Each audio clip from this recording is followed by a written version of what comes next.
അപ്പോൾ ഞങ്ങൾ ഈ യാത്ര പറവൂരിൽ എത്തി നിൽക്കുകയാണ്. പറവൂരിൽ LDF സ്ഥാനാർത്ഥി ET ടൈസൺ മാസ്റ്ററാണ് നമ്മളോടൊപ്പം ചേരുന്നത്. മാസ്റ്റർ വളരെ തിരക്കിലാണ്. പ്രചരണ പരിപാടികളുമായി ഇന്ന് വളരെ വേഗത്തിൽ മുന്നോട്ട് പോകുന്നതാണ് നമുക്ക് കാണാൻ കഴിയുന്നത്. ഇതാ വാഹനങ്ങളിലൊക്കെ വന്നവർ മാഷെ അഭിവാദ്യം ചെയ്യുന്നതൊക്കെ നമുക്ക് കാണാൻ കഴിയുന്നുണ്ട്. ആ രീതിയിൽ അവരുടെ ഒരു സ്നേഹമൊക്കെ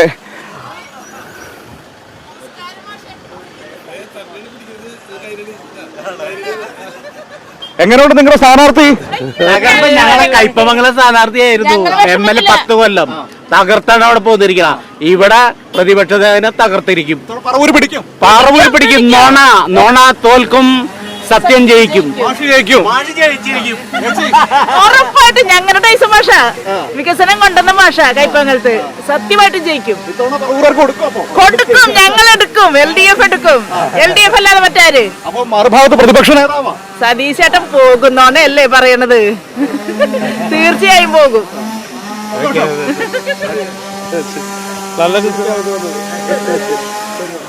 അപ്പോൾ ആ രീതിയിൽ വലിയ സ്വീകാര്യത ലഭിക്കുന്നത് നമുക്ക് കാണാൻ കഴിയുന്നുണ്ട്. പക്ഷേ പറവൂരിൽ ഓരോയിടത്തും ഇത്തരത്തിലുള്ള വലിയ സ്വീകാര്യതയാണോ ലഭിക്കുന്നത്? അല്ല, നമുക്ക് ആളുകളുടെ ഇടയിൽ നിന്ന് വലിയ അടുപ്പമുള്ള വർത്തമാനങ്ങളും അതുപോലെ തന്നെ പെരുമാറ്റമാണ് ലഭിക്കുന്നത്. എനിക്ക് തോന്നുന്നു നല്ലപോലെ ആളുകൾ ഇവിടുത്തെ വികസന വിഷയങ്ങൾ പ്രശ്നങ്ങൾ കുറേയുണ്ട്. മാത്രമല്ല, ഇടതുപക്ഷ ജനാധിപത്യ മുന്നണി ചെയ്ത ഒരുപാട് നല്ല കാര്യങ്ങളുണ്ട്. അത് പ്രധാനപ്പെട്ടതാണ്. വികസനമാണോ പക്ഷേ പ്രധാനപ്പെട്ട വിഷയമായി? ഏറ്റവും പ്രധാനപ്പെട്ട വിഷയം വികസനമാണ്. ആ വികസനത്തിനുള്ള മുരടിപ്പും പോരായ്മയാണ് ഇവിടുത്തെ സംബന്ധിച്ച് ഞങ്ങൾ ഉയർത്തിക്കൊണ്ടുവരുന്ന കാര്യം. അത് ജനങ്ങൾ നന്നായിട്ട് ഏറ്റെടുത്തിട്ടുണ്ടെന്ന് എനിക്ക് തോന്നുന്നത്. ഇപ്പം ഞങ്ങളുടെ മാത്രം ഒരു വിഷയമായിട്ട് ഇപ്പോൾ ഞങ്ങൾക്ക് തോന്നുന്നില്ല. പൊതുവെ എല്ലാവരും പറയുന്നതാണ്. ഓരോ പ്രദേശത്തുള്ള വിഷയങ്ങൾ പ്രത്യേകമായിട്ട് പറയുകയാണ്. ആ വിഷയങ്ങൾ മാത്രം മതി. 10-25 കൊല്ലം ഭരിച്ചിരുന്ന ഒരാളല്ലേ, അല്ലെങ്കിൽ അവിടെ ജനപ്രതിനിധിയായിരുന്ന ഒരാളല്ലേ, അതൊക്കെ നേരത്തെ പരിഹരിക്കേണ്ടതല്ലേ. ഇതാണ് വിഷയം. അതായത് ഈ 10 വർഷം കൊണ്ട് കേരളത്തിൽ ഒരുപാട് മാറ്റങ്ങൾ നമുക്ക് കാണാൻ കഴിയും. പക്ഷേ അത് പറവൂരിലോ എത്തിയിട്ടില്ല എന്നാണോ നമ്മൾ ഇവരുടെ ഒക്കെ പ്രതികരണം? യെസ്, അത് തന്നെയാണ് ഉത്തരം. ഞങ്ങളിപ്പോൾ പോകുമ്പോൾ പുത്തമേലിക്കര കുടിവെള്ള പ്രശ്നം പറയുന്നു. നിരവധി പ്രാവശ്യം അവർ പറഞ്ഞിട്ടും ഒരു മാർഗമില്ല, അതിനൊരു പരിഹാരമായില്ല എന്ന് പറയുന്നു. വേറെ സ്ഥലത്ത് പറയുമ്പോൾ കുട്ടികൾ കളിസ്ഥലത്തിന്റെ കാര്യം പറയുന്നു. താലൂക്ക് ആശുപത്രി പോയ താലൂക്ക് ആശുപത്രി ശോചനീയാവസ്ഥ പറയുന്നു.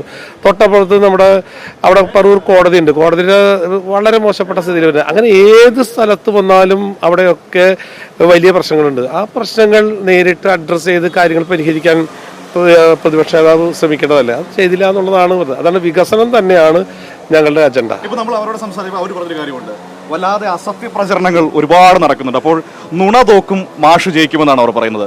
ആ രീതിയിൽ എനിക്ക് തോന്നുന്നു നമ്മൾ ഇത്രയും കാലത്തെ തെരഞ്ഞെടുപ്പ് ചരിത്രത്തിൽ ഇതുപോലെ അസത്യവും വസ്തുതാവിരുദ്ധവുമായ കാര്യങ്ങൾ പറഞ്ഞു പോയൊരു കാലം വേറെ ഉണ്ടായിട്ടില്ല. അതിനുള്ള മറുപടി കൂടി പറയണ്ടേ പറവൂരിൽ നിന്ന്? ഉറപ്പായിട്ടും പറയേണ്ടി വരും. ഇപ്രാവശ്യം ഈ പ്രചരണം കൂടുതൽ മുമ്പോട്ട് പോകുന്നതും ഇത്തരം കാര്യങ്ങൾ നന്നായി ആളുകൾ മനസ്സിലാക്കുന്നുണ്ട്.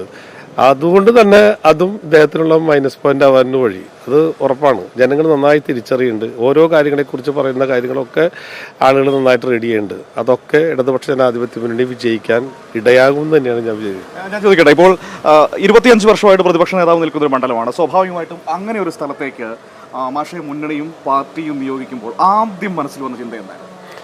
എനിക്കറിയാം. ഞാൻ കുറച്ചു നേരം സത്യം പറഞ്ഞ ആലോചിച്ചപ്പോൾ അറിയും, ഞങ്ങളെക്കാൾ എത്രയോ നാളത്തെ അനുഭവ സമ്പത്തും അതുപോലെയുള്ള കാര്യങ്ങളിൽ ഉള്ള ആളാണ് ഞങ്ങളുടെ നേതാക്കന്മാർ. ഉറപ്പാണല്ലോ.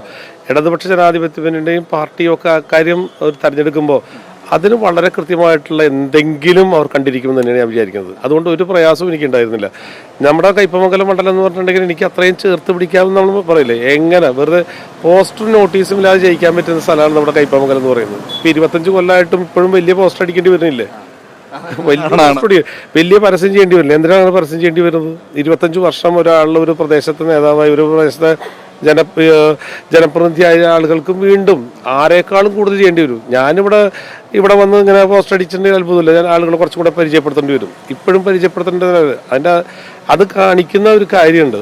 അതാണ് പ്രധാനപ്പെട്ട കാര്യം. എനിക്ക് തോന്നുന്നു അവിടെ നമ്മുടെ നേതാക്കന്മാർ നല്ലപോലെ ഇക്കാര്യത്തെ തീരുമാനമെടുക്കുമ്പോൾ ആലോചിച്ചിട്ടുണ്ട് എന്ന് തന്നെയാണ് ഞാൻ മനസ്സിലാക്കുന്നത്. ഇപ്പോൾ ഇവർ തെരഞ്ഞെടുപ്പ് രംഗത്ത് ഏറ്റവും കൂടുതൽ ഉയർത്തുന്ന ഒരു ആരോപണമുണ്ട്, ഡീൽ എന്ന് പറയുന്നൊരു വിവാദം കൊണ്ടുവരാൻ ശ്രമിച്ചു. എനിക്ക് തോന്നുന്നു അതിന് മറുപടി പറയാൻ പറ്റിയ ഏറ്റവും നല്ല ഇടം പറവൂരാണെന്ന്. ഞാനിങ്ങനെ വരുന്ന വഴിക്കാണ് മനക്കപ്പടി സ്കൂൾ കണ്ടത്. ആ സ്കൂളിലാണ് പ്രതിപക്ഷ നേതാവിന്റെ ആ വിഖ്യാതമായ ചിത്രമുള്ളത്. ഗോൾവാൾക്കറുടെ ചിത്രത്തിന് മുന്നിൽ വിളക്ക് കൊളുത്തുന്ന ചിത്രം. അപ്പോൾ ഇവിടെ നിന്നുകൊണ്ട് ആ ഡീലിനെ കുറിച്ച് എന്താണ് പറയാനുള്ളത്? എനിക്കറിയാം, ഈ ഡീൽ വാദം അവർ ഉയർത്തുമ്പോൾ യഥാർത്ഥത്തിൽ നമുക്ക് എല്ലാവർക്കും അറിയാം, പച്ചയായിട്ടുള്ള യാഥാർത്ഥ്യം അത് സംബന്ധിച്ചറിയാം. എന്താ കാര്യം? ഇവര് അപ്പുറത്തുള്ള കോൺഗ്രസും ബന്ധപ്പെട്ട ആളുകൾക്ക് അപ്പുറത്തേക്ക് BJP ആവാൻ എന്തെങ്കിലും ഒരു തടസ്സമുണ്ടോ? എവിടെയെങ്കിലും ഉണ്ടോ? എത്ര മുഖ്യമന്ത്രിമാർ പോയി, എത്ര AICCയുടെ ഏറ്റവും ഉയർന്ന ആളുകൾ പോയി, KPCCയുടെ ഭാരവാഹികൾ, ചില ആളുകൾ ഭീഷണിപ്പെടുന്നത് ഇപ്പോൾ പോകുമെന്നാണ്, അങ്ങോട്ട് പോകുമെന്നാണ്. അങ്ങനെയൊക്കെ ഉള്ള രീതിയിലുള്ളവർക്ക് ഡീലുണ്ടാക്കാൻ ഒരു പ്രയാസം ഉണ്ടാവില്ല. അതുകൊണ്ട് നമ്മുടെ മുഖ്യമന്ത്രി വളരെ കൃത്യമായൊരു മറുപടി ഇക്കാര്യത്തിൽ പറഞ്ഞിട്ടുണ്ട്. ആ മറുപടി വീണ്ടും ഞാൻ ആവർത്തിക്കുന്നില്ല. അതുതന്നെയാണ് കേരളം കാത്തിരിക്കുന്ന മറുപടി. അപ്പോൾ ഓക്കെ, താങ്ക് യു. എല്ലാ ആശംസകളും. ശരി, നമുക്ക് MLA ആയിട്ട് കാണാം. ശരി.